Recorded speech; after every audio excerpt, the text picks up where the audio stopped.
आप खुशनसीब हो, आपके साथ वालिदैन हैं। अरे माँ बाप हाथ उठाएं, तूफान टल जाते हैं, बलाएं टल जाती हैं, बड़े बड़े पहाड़ रास्ते से हट जाते हैं। कितनी मुश्किलें आपके साथ, कितनी परेशानियां। क्यों नहीं बैठते माँ बाप के कदमों में? क्यों नहीं कहते उनको हाथ उठाओ? पूछो उनसे जिनके माँ बाप चले गए। मुश्किल सर पे आती है, बंदे को याद आता है माँ होती तो दुआ करवाता, वालिद होता तो मैं उससे दुआ करवाता।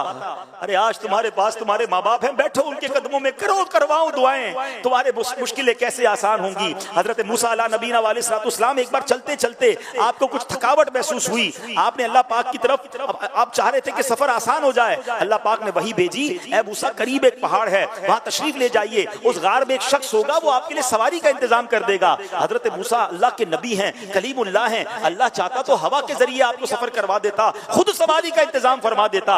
आपको एक बंदे के पास क्यों भेजा? आप गार में जाते हैं, उस शख्स के पास जाकर जैसे ही गए तो उस शख्स ने अभी आपको पहचानता भी नहीं था। आपने फरमाया मुझे सवारी चाहिए। उस शख्स ने फौरन बादल को हुक्म दिया, है बादल नीचे आओ। बादल नीचे आया और आपने फरमाया उस बादल को शख्स ने हुक्म दिया कि इनको इनकी मंजिल तक पहुंचा दो। सुभान अल्लाह। हजरत मूसा उस बादल पर सवार हुए और हजरत मूसा हैरान हुए और जनाब वो सफर कंप्लीट हो गया। आपने अल्लाह की बारगाह में अर्ज की, मौला ये बंदा कौन है जिसकी दुआ से बादल नीचे आया, बादल ने मुझे मंजिल तक पहुंचा दिया। सुनिए, अल्लाह की बारगाह से इरशाद हुआ, ए मूसा ये अपनी माँ का फरमाबरदार है, इसने अपनी माँ की बड़ी खिदमत की है। जब आखिरी वक्त आया ना तो इसकी माँ ने इसको दुआ दी थी, बेटा मैं तुमसे राजी हूँ, अल्लाह पाक भी तुमसे राजी हो।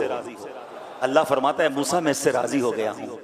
अल्लाह ने फरमाया मूसा मैं इससे राजी हूँ। अब अगर ये बंदा दुआ करे कि या अल्लाह सुर्ख पहाड़ को सिया कर दे या सिया को सुर्ख बना दे, ऐ मूसा मैं अब इसकी ये दुआ भी कबूल कर लूंगा। माँ राजी थी ना, रब भी राजी हो गया, और जब रब राजी हो गया फिर तुम्हारे काम सीधे हो जाने हैं। जिसको देखो कोई बीमार है, कोई कर्जे में है, कोई टेंशन में है, कोई प्रॉब्लम में है, हर तरफ दौड़े हो दुआएं करवाने। अरे माँ घर में बैठी है, उसकी दुआ ले लो ना।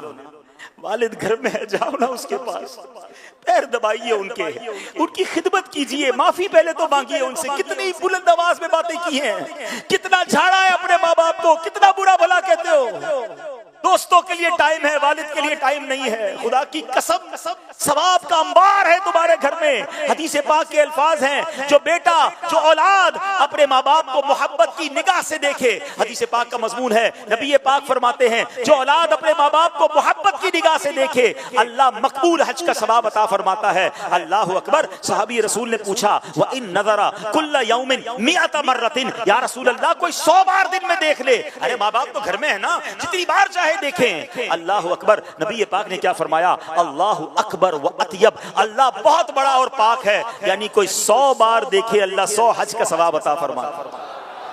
तुम्हारे घर में इतना बड़ा सवाब मौजूद है, अब मुझे बताओ देखने पर हज का सवाब है, पैर दबाने पर कितना सवाब होगा, व्हील चेयर चलाने पर कितना सवाब होगा, उनके लिए दवाई लाने पर कितना सवाब होगा, माँ और अब्बू के लिए उनके मनपसंद कभी बाहर से खाना लाने का कितना सवाब होगा, रात को उनकी पुकार पर खड़े होकर लब्बैक कहने का कितना सवाब होगा। जरा सोचो तो सही, वो बेटियां जो माँ की खिदमत नहीं कर रही, अरे यही बूढ़े माँ बाप हैं जिन्होंने हमारी गंदगियां साफ की हैं, यही वो बूढ़े माँ बाप हैं जिन्होंने उंगली पकड़कर हमें चलाया है। आज इनको चलने की जरूरत है, तुम दूर जा रहे हो, आज उनको तुम्हारी जरूरत है, तुम्हारे पास टाइम नहीं है। वो कहते हैं ना कि 2 माँ बाप मिलकर 11 10 बच्चे संभाल लेते हैं, 11 बच्चों से मिलकर 2 माँ बाप नहीं संभाले जाते। खुदा के वास्ते ये मत करो, ये तुम्हारे लिए बहुत बड़ी नेकी है।